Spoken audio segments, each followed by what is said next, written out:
Are you sure the camera's even on right now? I don't see like a light. Yes, of course the camera's on. Oh, dude, I'm so excited. I'm kind of nervous. All right, everyone, get in your places. We're about to do the intro. What if we run out of batteries while filming? Welcome to our LGS gameplay show. Told you all to say it in sync. You're awful at this. Our LGS gameplay show. I'm doing this alone.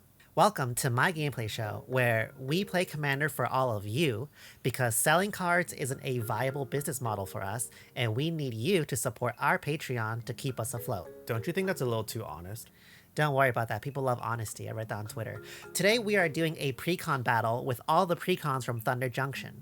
This is a disaster. Let's meet our players. What am I doing? Introduce yourself. Why? No one cares. So people know who you are. Okay. I work at this store and people call me Senpai. Today I'm playing the Quick Draw Precon with Stella Lee. You play a bunch of spells, copy them, and do spell slinger things. I don't know. It's cool, I guess. You're the worst at selling yourself. You really think people are gonna watch this? Say hello, introduce your deck, and keep it brief. Okay. Hello. The precon I'm playing today is Desert Bloom. The deck's actually really fun and interesting because it cares about lands, specifically deserts, and has a lot of synergy. Introduce yourself and what deck you're playing, and don't be weird. Oh, don't be weird? I got you. Yo, what's up everyone? It's your boy and my lifelong homie Ted. Say what's up, Ted. See? Not weird. Today I'm playing the Gonti deck, which is like hella sweet because like all the cards like steal stuff, and then in the game, I Don't like stole spoil a bunch our of cards. game. Hey everyone, I'm Designer, and this is my show. Today I'm playing Olivia Opulent something because she's just as fabulous and powerful as me, and I love treasure. My deck is full of outlaws and treasure synergy, and you're gonna love to see how they spend that money. You see everyone, that's how you do an intro. I got my hand. Is everyone else ready? Oh, my hand is so mediocre. So you say. I've got my hand. Yeah, I'm ready to game. Oh, who should go first? Well, it is my show, so I'll decree who goes first, and that's me. That's not really fair, but it's your show, so take it away. I'll draw a card. I'll play this Nomad Outpost tapped, then pass the turn. Alright, I'll take my first turn. Draw, play an island, then I'll cast this Ponder. I'm gonna look at the top 3 cards, put them back in any order, then draw. I can also shuffle if I want to, so I'm gonna do that. I like this order, so I'm just gonna rearrange top of my deck and then draw. Alright, I'm done. Off to you, ya boy. I got you, Senpai. Take my turn. Draw a card, then I'm gonna follow you and I'll play my own island. I'm donezo. It's your turn, kid. Okay, untap, upkeep, draw. Then I'm gonna play this Abraded Bluffs tapped, which deals 1 damage to target opponent. Who should I ping for 1? Oh, you should definitely ping Senpai. It begins. Alright, I'll just take 1. Nah, let's talk about this. No, I'll just take the 1. Okay, I'll just point at Senpai. Go to 39. You done? Yep, off to you, Designer. Okay, then I'm gonna untap, I'll draw a card, and I'm gonna play this Swamp. Then I'll tap 2 and play this Orzhov Signet. Very simple. Pass the turn. I'm gonna untap, draw. This time I'll play a mountain. I'm gonna tap 2 and play this Thunderclap Drake.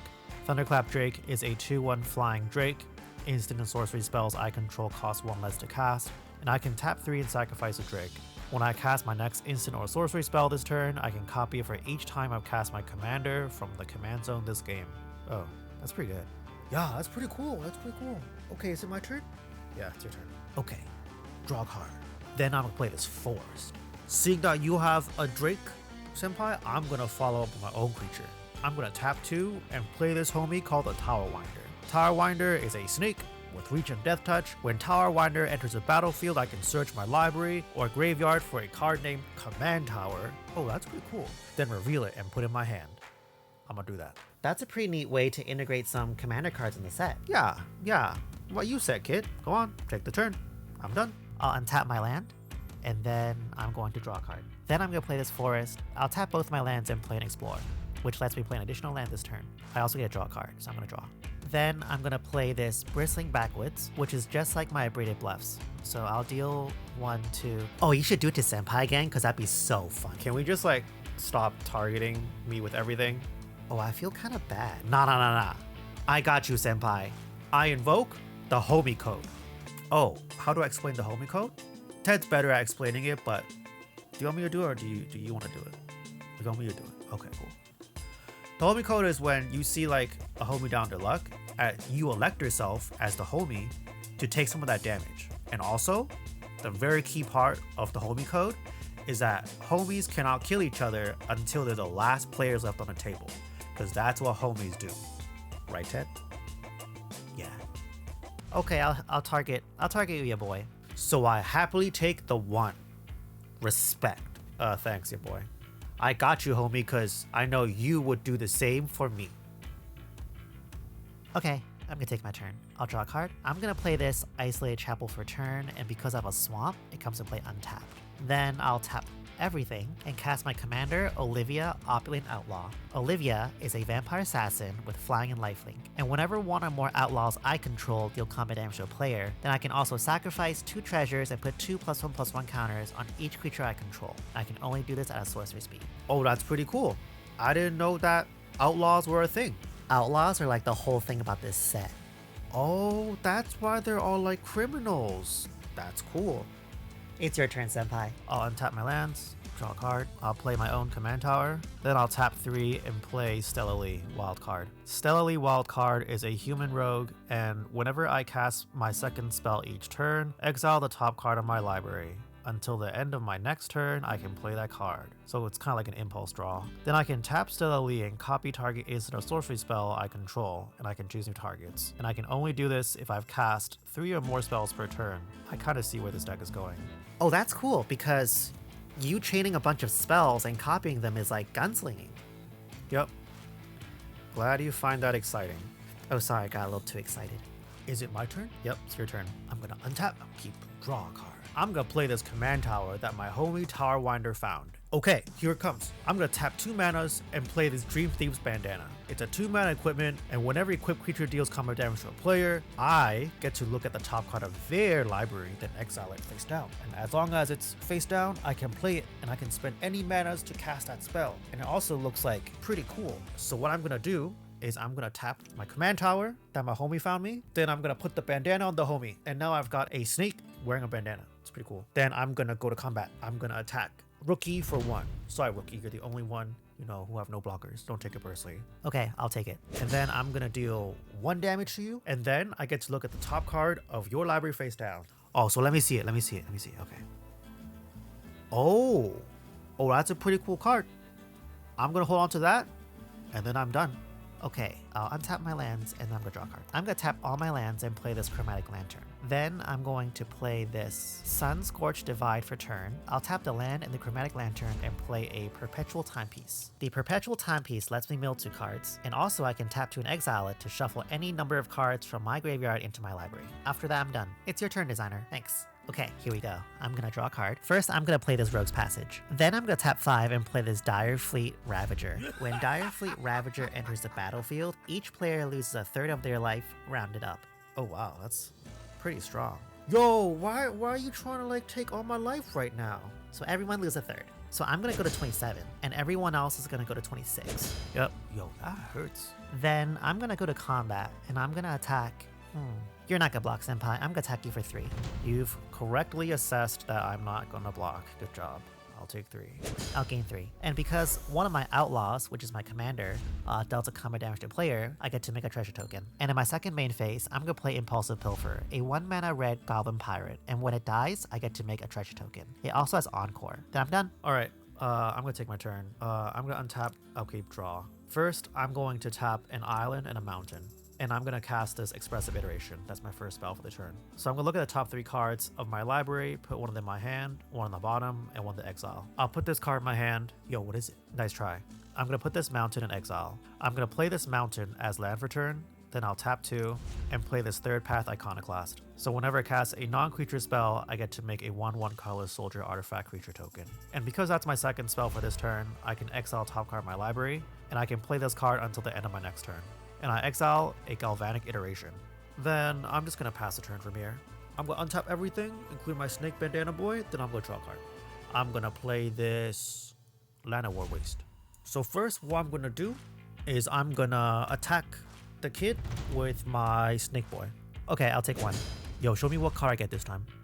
Okay, that's a pretty cool card. Then for my second main phase, my second trick of the turn, I'm gonna tap 2 manas. I'm gonna play Thieving Skydiver, and I'm gonna pay 2 for the kicker. And because I paid 2 manas for the kickers, I can gain control of target artifact with mana values 2 or less. And I'm gonna take the Orsov Signet. It's mine now. That's kind of annoying, but sure. Then I'm done. Pass the turn. Before you pass the turn, I'm gonna tap my Perpetual Timepiece and mill 2 cards. I mill a Chefnet Dunes and a Mountain. Then I untap and draw a card. I'll play this Mountain for turn. I'll tap this Mountain and play a Soul Ring. Oh, we got a Soul Ring. Damn, I should have waited. That's like a way better artifact. Well, that serves you right.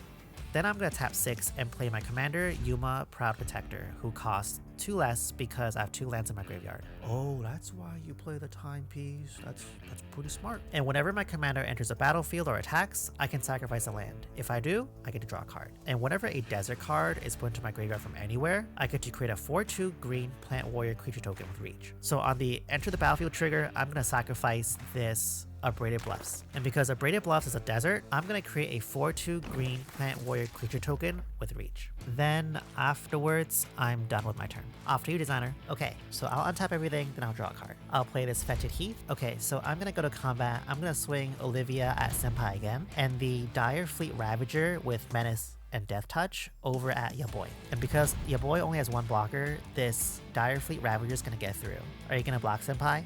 No, I'm not gonna block. So because both of my outlaws dealt combat damage to a player, I get to make 2 treasure tokens. I'll also gain 3 life, putting me to 33.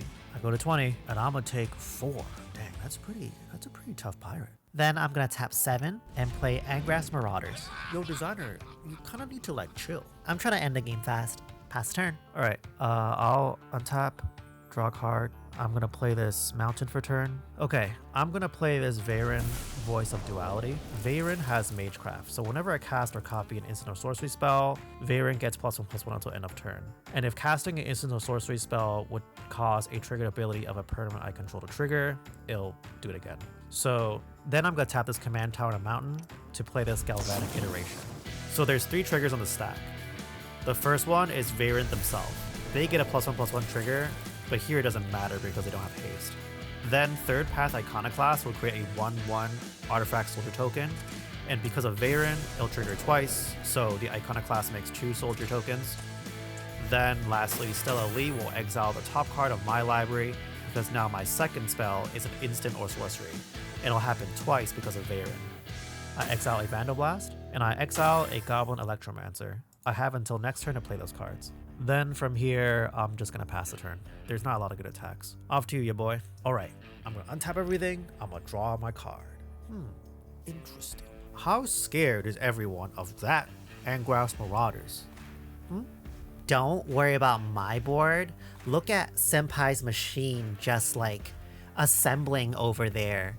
Sure, my board is potentially like lethal right now and can kill you really fast, but do you really want to let Stella Lee just flip over God knows what? Your rationales make rational sense. Yeah, boy, come on. They're just gonna kill us. If you can get rid of the Marauders, that'd be pretty good. As the hero of the table, I'm gonna tap this Forest, and I'm going to play this Path to Exile, thanks to Rookie, targeting the Angrass Marauders. Goodbye, get out of here. So lame. I'll put this Mountain into play tapped. Take your turn.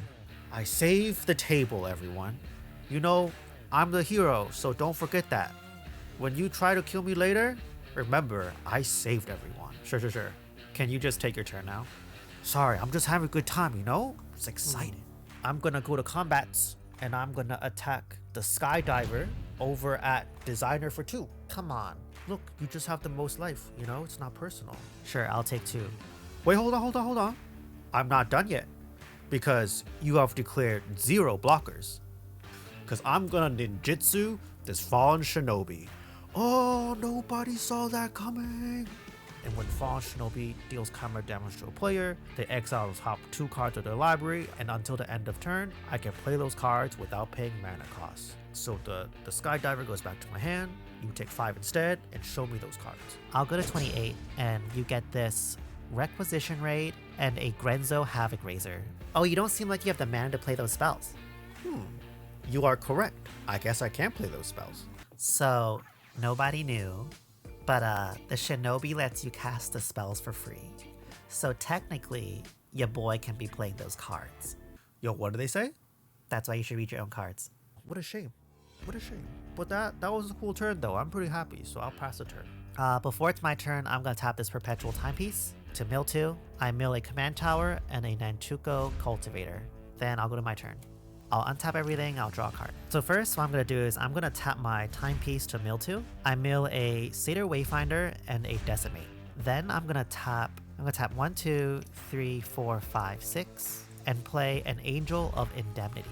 Angel of Indemnity is a flying lifelink angel warrior, and when it enters the battlefield, I can return target permanent card with mana value 4 or less from the graveyard to the battlefield. It has Encore. So the enter the battlefield trigger is going to bring back this Nantuko Cultivator, and Nantuko Cultivator says when it enters the battlefield, I can discard any number of land cards from my hand, and put that many +1/+1 counters on the Cultivator and draw that many cards. So I'm going to discard an Evolving Wilds, a Desert of the Fervent, and Scattered Groves, and put 3 +1/+1 counters on Nantuko Cultivator, making it a 5/5. I'll draw 3 cards off of the Cultivator, then I'll create another Cactus Warrior because I discarded a Desert. And afterwards, should I attack? Yeah, Kitty, you should attack. Who should I attack? I would attack Designer or your boy. They're both pretty threatening in different ways. Okay, Rookie. Do you really want to listen to a former Junior Super Series Pro? You should swing everything at Senpai. You can never go wrong with that. Yeah, I got nothing to say, so you do you, kid. I'll swing everything at Designer. And because there's an attack trigger from my commander, I'm going to sacrifice my Bristling Backwoods to draw a card. Because Bristling Backwoods is another desert, I'll make another Plant Warrior. Fine, I'll block my Impulsive Pilferer on your commander, and I'll take 4. Going to 24.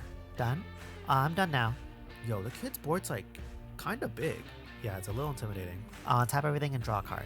Okay, my board has been significantly reduced now. So can we all just agree I'm no longer the threat and Rookie has like 30 something power on their board? Can we just like all agree to that? I can agree that you're really good at politics and you're probably gonna steal the game somehow. Oh, yeah, that makes sense. Okay, whatever. I tried. I'm gonna tap this Swamp and Fetid Heath for a white and black and tap a red. And I'm gonna play this Painful Truce. This will let me draw 3 cards and lose 3 life. Then I'm gonna play this Smoldering Marsh untapped because I control 2 basic lands. Oh, that's a pretty cool draw. So I'm gonna tap my Outpost, the Chapel, and Smoldering Marsh to play Vihan Goldwaker, who is a Dwarf Warlock, and other outlaws I control have Vigilance and Haste. And at the beginning of combat on my turn, I can have treasures I control become 3/3 Construct Assassin Artifact creatures in addition to other types until end of turn. Is that good, everyone? Yeah, it's good. Yep, you got it. Then I'm gonna go to combat and attack the Ravager over at your boy. Olivia will still go to Senpai again. Any blocks? No blocks for me. No, you got it. I'll take it. I'll take it again. One more time, though. I'll take it only one more time. You don't have a choice in that. I'll gain 3 and go to 24. I'll take 3 and go to 17. Then I'll trigger Olivia and create 2 treasure tokens. Then I'll sacrifice 1 treasure token and this Rogue's Passage to play this Humble Defector. And because Humble Defector is an outlaw because they're a rogue, I can draw 2 cards right now. So I'm gonna draw 2. Then I'm gonna pick...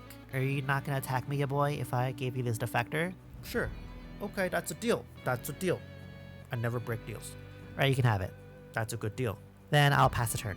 Okay, so take my turn, just draw a card. I'll play this Reliquary Tower. Okay, so first I'm going to tap this island. I'll play a Pteramander. Then I'm going to tap this mountain, and I'm gonna cast this Vandal Blast targeting the Perpetual Timepiece. Sorry, kid. You're getting too much stuff from it. I understand that. So, a bunch of triggers again. Varian gets +2/+2 until end of turn. The third path Iconoclast is gonna give me 2 more soldiers, and Stella's gonna exile 2 more cards, which is a Deep Analysis and an Arcane Signet. Then I'm gonna tap 3 because of Thunderclap Drake and cast this Deep Analysis, which lets me draw 2 cards. So triggers again. Varian gets +2/+2 again. So Varian's Magecraft puts them to be a 6/6. Third path Iconoclast makes 2 more soldier tokens, putting me at 6 soldier tokens. So because this is my 3rd spell for the turn, I'm gonna tap Stella Lee and I'm gonna copy Deep Analysis. Because I'm copying the spell, Magecraft triggers again, which puts Varian as an 8/8 until end of turn. Oh, they're getting kind of big. Now I'm going to resolve the copy and the original of Deep Analysis off the stack and draw 4 cards. And now I'm going to go to combat because I do have this 8/8.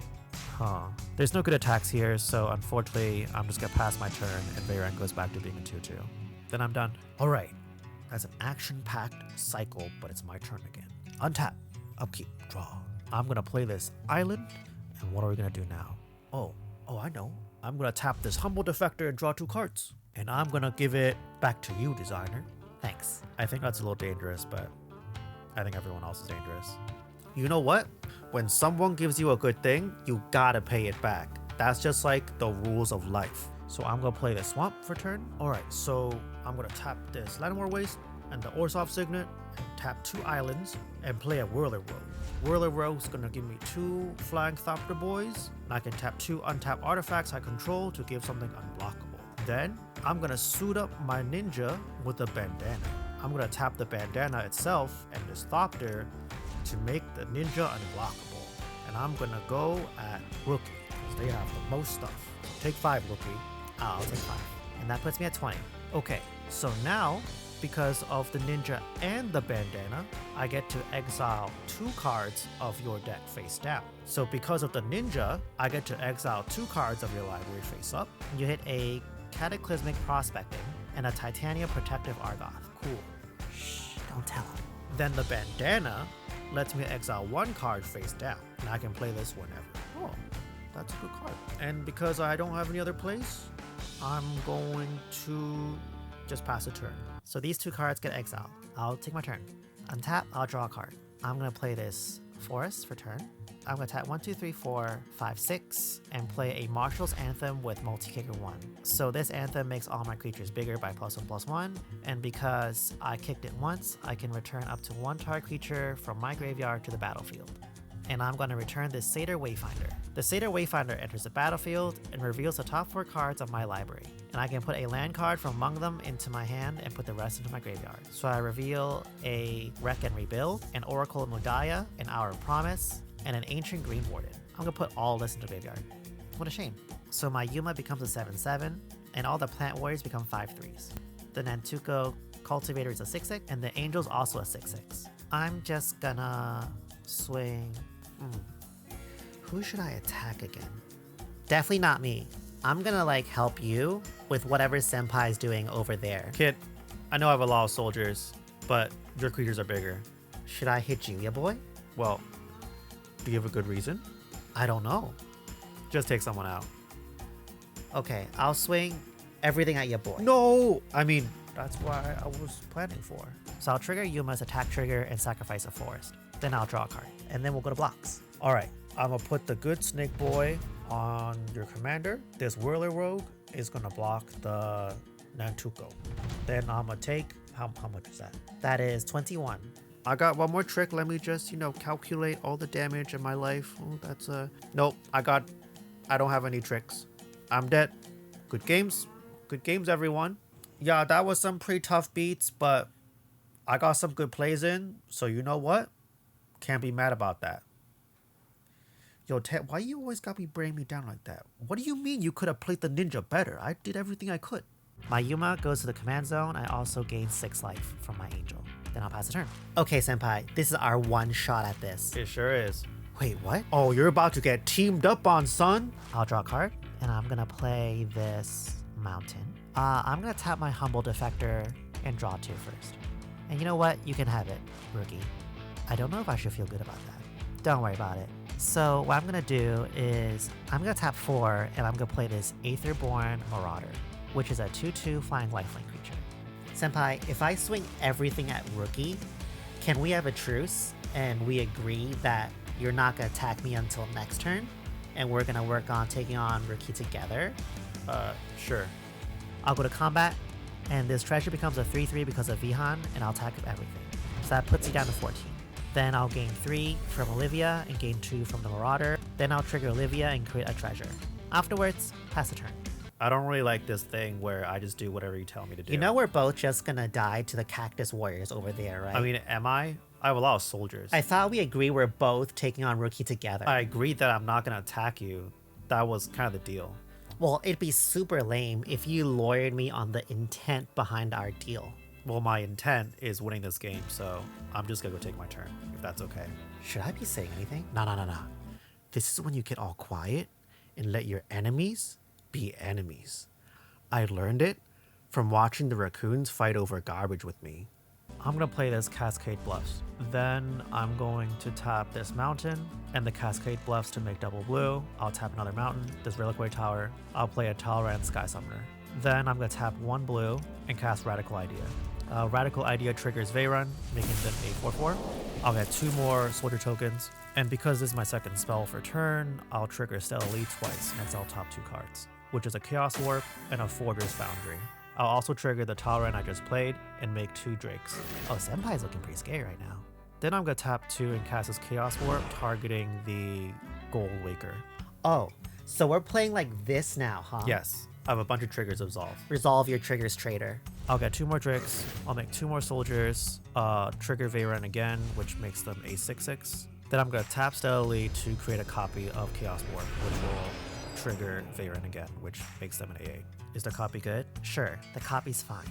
I'm gonna send the other copy at your Marauder. So while all this is on the stack, I'm going to tap 4, and I'm gonna play Dead Before Sunrise, which gives all my outlaw creatures +1/+0, and they can tap to deal damage equal to their power to target creature. So this makes my Olivia a 4/3, the Ravagers a 5/4, Vihan's a 4/3, and the Marauders a 3/2. So I'm gonna deal 5 damage to your Veyrun, which will kill it because of Death Touch. Sure. Then I'm going to deal 3 damage to your Talrand, which I should have done ages ago. Yep, Talrand's also gone. And this gives me 3 life because of lifelink.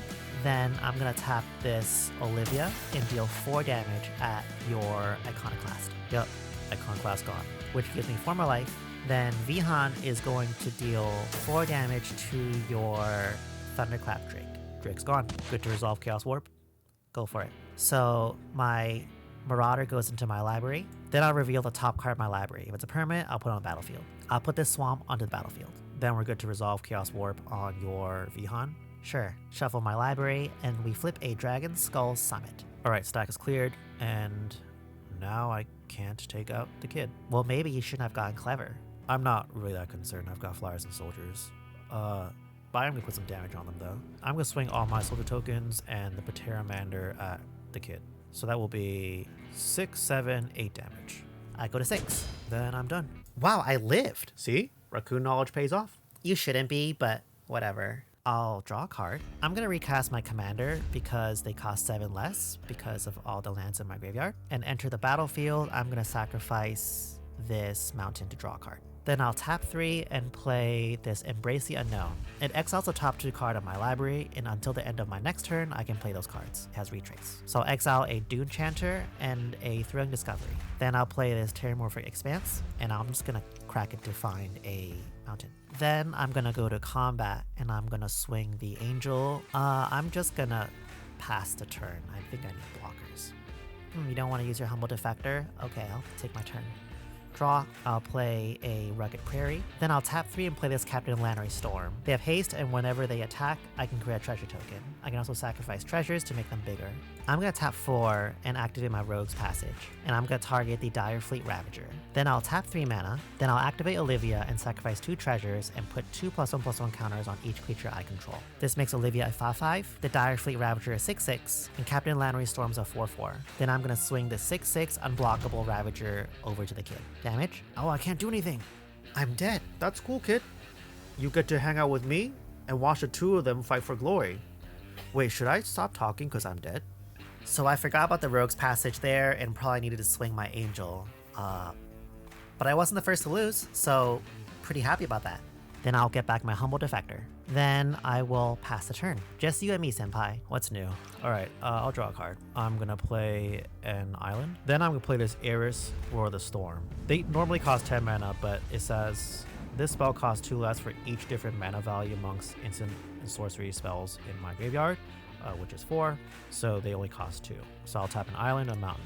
And Eris has flying, prowess, and whenever I cast my second spell each turn, I create a 4/4 dragon elemental creature token with flying and prowess. Then I'm going to tap a mountain at Cascade Bluffs, and another mountain, and a reliquary tower to play Murmuring Mystic. Murmuring Mystic gives me birds whenever I cast an instant or sorcery spell, and because that's my second spell for turn, I'm going to make a 4/4 dragon. Pretty good. Then I'm going to just go to combat with, you have a 5/5 flying lifelink creature. Then I'm gonna go to combat and swing all my soldiers and all my drakes at you. Sure, I will block one of the drakes with my Olivia, and I will block one of the soldiers with my Land Storm. And what's the rest of that? That's 6, 7, 8, 9, 10, 11, 12, 13, 14, 15. Sure, I'll take 15. But I'll gain 5 because of Olivia's lifelink. That you do. One of my soldiers go, and one of my drakes go. Done with your turn? Yep, it's your turn now. I'll untap, and I'll draw a card. So I'm going to tap 4 and give my Ravager unblockable again. Yep. Then I'm going to attack you with my Ravager for 6. Take 6. That puts me at 11. I'll trigger Olivia and make a treasure. Yep, anything else? Of course, something else. I'll tap 4. I'm going to play Queen Marchesa, which gives me Monarch. And at the beginning of my upkeep, if an opponent is the Monarch, I get to make a 1/1 black assassin creature token with Death Touch and Haste. So I'll create the Monarch token, and then I'll go to end step and draw a card. Pass the turn. Alright, I'll untap and I'll draw. I'm going to play an island. 26, huh? 26. Yep. And what are you going to do about it? Well, a couple things. I'm going to tap 8 mana, and I'm going to overload this Mizzix's Mastery. Oh. Mizzix's Mastery lets me exile target instant or sorcery spell from my graveyard, and for each card that I exile, I get to copy it. I can cast a copy without paying its mana cost. So because I overloaded it, that's going to cast all my instant sorceries for free. So this includes the Chaos Warp, the Deep Analysis, the Expressive Iteration, the Ponder, the Vandal Blast, the Radical Idea, and the Galvanic Iteration. And what I'm going to do is I'm just going to stack it in a way where the Galvanic Iteration copies the Chaos Warp. So I'm going to get 7 birds from the Murmuring Mystic. Sure. The Elemental Dragon and Eris will get 7 Prowess triggers, which makes them 11 11s. Yep. And the first spell that's cast from the Mizzix's Mastery is going to trigger Eris, creating another dragon. Technically, this dragon also has the Prowess triggers, but there's no haste, so we're just not going to drag it. Okay. Then I'm just going to resolve all these spells. So Galvanic Iteration, Chaos Warp. I'm going to Chaos Warp your Olivia and your Lannery Storm. Okay. Olivia goes to the command zone, and Lannery Storm goes to my deck. I'll shuffle and reveal a command tower. Then Radical Idea resolves, I'll draw a card. Vandal Blast resolves, I'm going to destroy a treasure token. That's brutal. Yep. Ponder resolves, I'm just going to draw a card. Expressive Iteration, look at top 3. I'll put this card in hand, I think twice in exile, and this card in the bottom. Then a Deep Analysis, and I'll draw 2. I'll play a land for turn. You still have to play lands? I mean, I still have to like resolve my spells properly. I'm going to play a mountain. Can you just kill me? Soon. I'm going to play the Soul Ring. Then I'll tap the Soul Ring, a command tower, and I'm going to cast this thing twice and draw a card. Okay. That is going to give me 1 more bird, which gives me 8 birds. And that makes my Eris and my dragon both 12 12s. And then I'm just going to attack you with everything I have. Just in flyers alone, that's 30 damage in the air. Do you have anything? No, I don't have anything. Good game designer. Yeah, good game, trader. Yo, that stack was wild. Senpai was all like, 26, 26, and then bam, 50 spells and took you out. Thank you for that. What are we recording now? The game's over. You won the freaking game, so tell us about it. I got value out of my commander, and Veyron was very powerful. And you broke our deal. I didn't break any deal. I'm actually quite surprised with this Stella Lee Precon deck. I'm not a big commander player myself, but I like the cards on this list. I like Expressive Iteration. I like Ponder. For a Spellslinger deck, Stella Lee gave me some interesting sequencing patterns to have. And as you saw, it can have quite a strong board as well. So, I don't know. Get it if you like what you saw. Can we wrap up now? I think the Yuma deck is one of the most interesting Naya Precons I've seen in a while. I was pretty surprised by how easy it was to cast my commander and make a big board out of it. I think if I was like a better player, I could probably do a lot more with it, but it's so weird and different that I wouldn't mind practicing this deck a bit more just to like get better at this. Don't be so harsh on yourself. You played well today. Really? So if Senpai didn't back out of our deal, I probably would have won that game because I lost some very close margins in life total. Needing to spend mana to take out the kid that one turn and needing to cast my Death Before Sunrise on Senpai's turn really lowered my damage output. But alas, that's how the game played out. I thought the Olivia Precon is cool, Treasure's a very strong mechanic, and the Outlaw mechanic is a pretty fun take on creature types. Yeah, I don't even feel bad that I was the first to get eliminated on the show. You know, some might even say that's a huge honor. No one else gets to say that they were the first to lose on this show. I get to, so not mad about that. I wish I just got to cast my man's Gonti though. You know, that would have been super cool. Everyone else got to play the commanders, but me. So they don't have a snake with bandanas though. So who's really winning here? I am. But I like this deck, and you like it too. If you like stealing stuff, which I don't do, okay? Saying that for legal purposes, publicly. But I got to spend some quality time with my friends, play a fun game with some new cards. So honestly, I'm blessed. Can I come back next time? No. See you all next time. Bye. Bye. Bye. See you later. Thanks for watching.